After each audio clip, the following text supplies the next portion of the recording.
Go. Okay. So guys, see these two snowballs?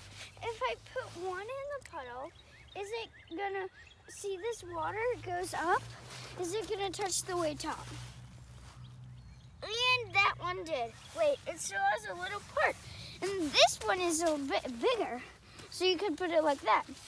And then now if you see, if it's traveling up here, and if you put more snow on, like if you connect snow to it, then the snow, some of the water would come up to the snow.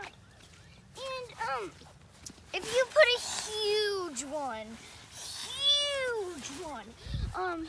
if you put it right here, it turns into a small one because the water makes it like see how that was big?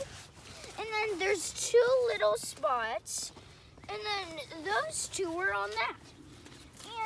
And if you do like a really small one, like this small, and you put it in, it would go really fast.